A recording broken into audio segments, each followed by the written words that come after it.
A tremendous thing happened when Dean met Carlo Marx. Two keen minds that they are. They took to each other at the drop of a hat. Two piercing eyes glanced into two piercing. The holy con man with the shining mind, and the sorrowful poetic con man with the dark mind that is Carlo Marx. From that moment on, I saw very little of Dean, and I was a little sorry too. Their energies met head on, and I couldn't keep up with them. The whole mad swirl of everything that was to come began then. It would mix up all my friends and all I had left of my family in a big dust cloud over the American night.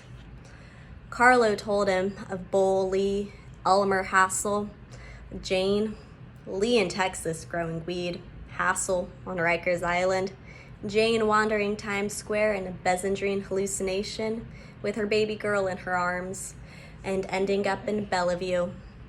And Dean told Carlo of unknown people in the West, like Tommy Snark, the club-footed pool hall rotation shark and card player and queer saint.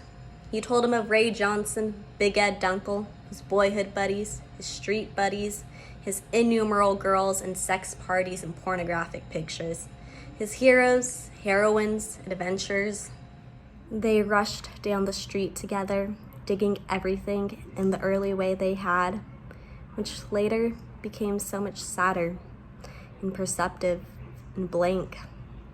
But then they danced around the streets like two dingle hoodies, and I shambled after, as I've been doing all my life, after people who interest me.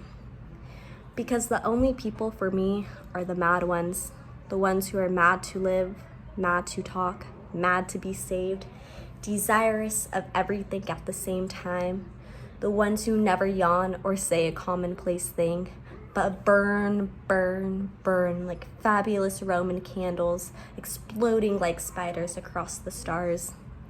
And in the middle, you see a blue center light pop, and everyone goes, ah. What did they call such young people in Goethe's Germany, wanting dearly to learn how to write like Carlo? First thing you know, Dean was attacking him with a great arm wrestle, such as only a con man can have. No, Carlo, let's speak. Here's what I'm saying.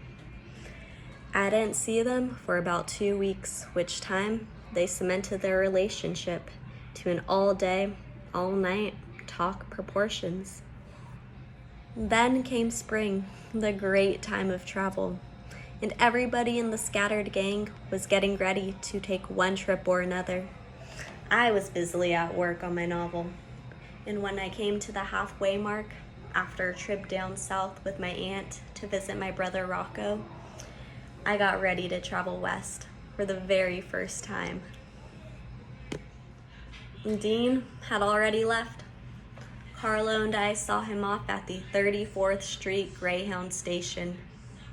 Upstairs, they had a place where you could make pictures for a quarter. Carlo took off his glasses and looked sinister. Dean made a profile shot and looked coyly around. I took a straight picture that made me look like a 30-year-old Italian who would kill anybody who said anything against his mother. This picture, Carlo and Dean neatly cut down the middle, the razor, and saved half each in their wallets. Dean was wearing a real Western business suit for his big trip back to Denver. He had finished his first fling in New York. I say fling, but he only worked like a dog in parking lots. The most fantastic parking lot attendant in the world. He can back a car 40 miles an hour into a tight squeeze and stop at the wall, jump out, race among fenders, leap into another car, circle it 50 miles an hour into a narrow space, back swiftly into a tight spot, pump, snap the car with emergency so that you see it bounce as he flies out. Then clear to the ticket shack, sprinting like a track star. Hand a ticket, leap into a newly arrived car before the owner's half out, leap literally under him as he steps out, start the car with the door flapping, and roar off into the next available spot. Pop in, break out, run.